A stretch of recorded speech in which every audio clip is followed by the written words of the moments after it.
नमस्ते। Epstein files, ये दो शब्द सुनते ही दिमाग में क्या आता है? शायद एक सीक्रेट लिस्ट, है ना? एक ऐसी लिस्ट जिसमें दुनिया के सबसे पावरफुल लोगों के नाम हों। सालों से यही कहानी हम सुनते आ रहे हैं। पर क्या ये सच है? आज हम इसी कल्पना से पर्दा हटाएंगे और उस असली कहानी को जानेंगे जो इन फाइल्स को पब्लिक करने के लिए लड़ी गई। तो सवाल यही है कि क्या ये सच में सिर्फ एक लिस्ट है? मतलब कोई एक सीक्रेट डायरी या कोई एक डॉक्यूमेंट जिसमें सारे नाम एक साथ लिखे हों। आमतौर पर तो यही सोचा जाता है कि कहीं एक खुफिया लिस्ट छिपी हुई है और जिस दिन वो बाहर आ गई समझिए तहलका मच जाएगा। लेकिन हकीकत इससे कहीं ज्यादा कॉम्प्लेक्स है। ये कोई एक फाइल या एक लिस्ट नहीं है।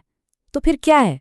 चलिए जरा गहराई में उतरते हैं और समझते हैं कि ये एप्स्टीन फाइल्स असल में हैं क्या। तो देखिए, ये सिर्फ एक लिस्ट नहीं है, बल्कि सबूतों का एक पूरा पहाड़ है। हम बात कर रहे हैं एफबीआई और डिपार्टमेंट ऑफ जस्टिस के पास रखे गए सबूतों की।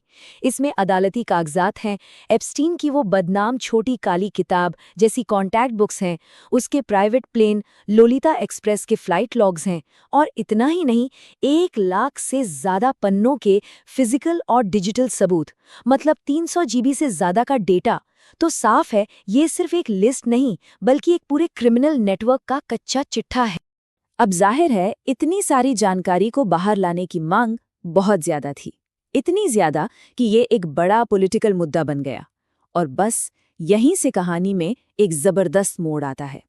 एक ऐसा मोड़ जहां चुनावी वादे किए गए और फिर उतनी ही तेजी से तोड़ भी दिए गए। और इसने एक बहुत बड़े राजनीतिक तूफान को जन्म दिया। आइए जरा इस टाइमलाइन को देखते हैं कि सब कुछ कितनी तेजी से बदला।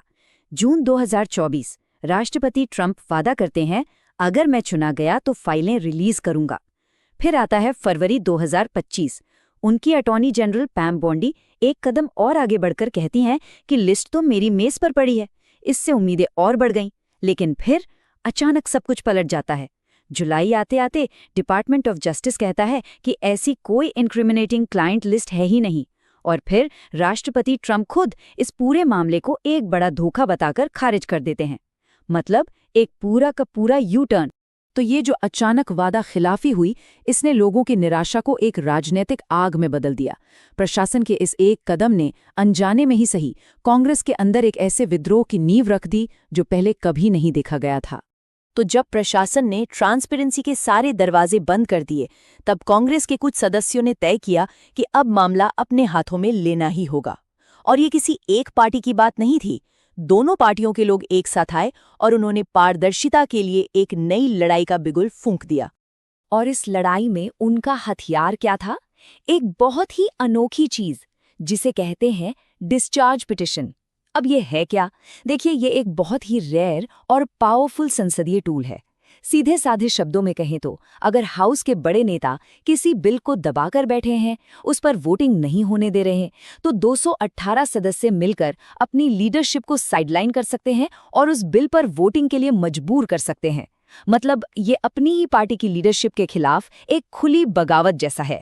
और 218 सिग्नेचर जुटाने की ये लड़ाई किसी थ्रिलर फिल्म से कम नहीं थी। देखिए कैसे हुआ। 2 सितंबर 2025 को रिपब्लिकन थॉमस मैसी ने ये पिटीशन फाइल की। देखते ही देखते रिपब्लिकन्स और डेमोक्रेट्स दोनों तरफ से लोग जुड़ते गए, लेकिन मामला आकर फंस गया आखिरी सिग्नेचर पर। 217 हो गए।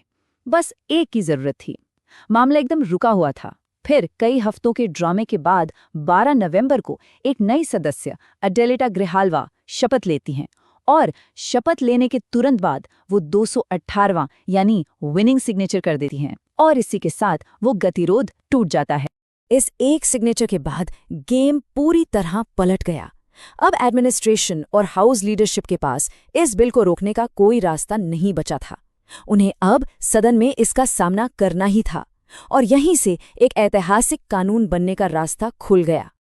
अब जब हार लगभग तय दिख रही थी, तो राष्ट्रपति ट्रंप ने एक और यू टर्न लिया। महीनों तक इस मामले को धोखा बताने के बाद 16 नवंबर को वो अचानक अपनी ही पार्टी के लोगों से कहते हैं कि वो इस बिल के पक्ष में वोट करें, और इसे डेमोक्रेट का धोखा बताकर वो अपने पुराने स्टैंड से पलटने को भी सही ठहराने की कोशिश करते हैं। और नतीजा हैरान करने वाला था। देखिए, अमेरिकी हाउस में ये बिल 427-1 के भारी बहुमत से पास हुआ, सिर्फ एक वोट खिलाफ। सेनेट में तो सर्वसम्मति से पास हो गया और अगले ही दिन राष्ट्रपति ने इस पर साइन करके इसे कानून बना दिया। ये ट्रांसपेरेंसी के लिए एक बहुत बहुत बड़ा मैंडेट था। और इस नए कानून ने डिपार्टमेंट ऑफ जस्टिस को एक बिल्कुल साफ और सख्त डेडलाइन दी, सारी की सारी फाइलें रिलीज करने के लिए, सिर्फ 30 दिन। तो यहाँ तक तो ऐसा लगा कि चलो पारदर्शिता की लड़ाई जीत ली गई, कानून बन गया। लेकिन कहानी अभी खत्म नहीं हुई थी। एक और ट्विस्ट आना बाकी था, क्योंकि जल्द ही ये साफ हो गया कि कानून बनाना एक बात है और उसे उसकी असली भावना के साथ लागू करवाना बिल्कुल दूसरी। डेडलाइन के बिल्कुल आखिरी दिन 19 दिसंबर को डिपार्टमेंट ऑफ जस्टिस ने एक ऐसी घोषणा की जिसने सबको चौंका दिया। उन्होंने कहा कि वो सिर्फ कुछ ही फाइलें रिलीज कर रहे हैं और बाकी आने वाले हफ्तों में आएंगी। ये कानून के साफ साफ आदेश का सीधा उल्लंघन था। कानून ने 30 दिन के अंदर सभी फाइलें रिलीज करने को कहा था, और जो फाइलें रिलीज हुई भी उनमें भी गड़बड़ियां थी। पहली जांच में ही पता चला कि कम से कम 550 पेज तो पूरी तरह से काले कर दिए गए थे, मतलब रिडैक्टेड।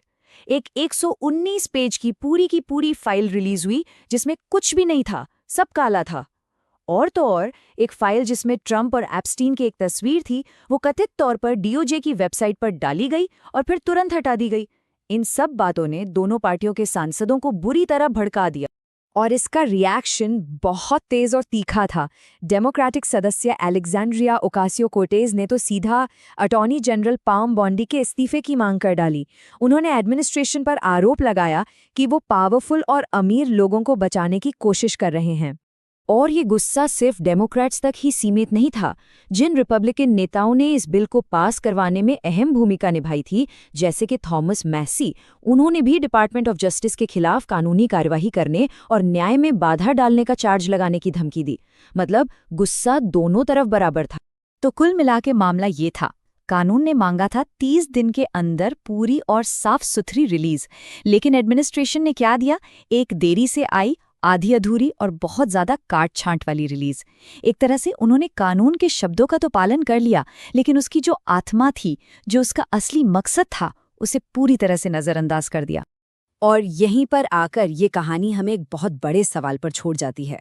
इसमें कोई शक नहीं कि पारदर्शिता के लिए एक ऐतिहासिक कानूनी लड़ाई जीती गई, एक कानून बना, लेकिन जिस तरह से उस कानून को लागू किया गया, उसे देखकर एक सवाल तो मन में उठता ही है, क्या सच्चाई की लड़ाई भी जीती गई? ये वो सवाल है जिसका जवाब शायद आज भी अधूरा है।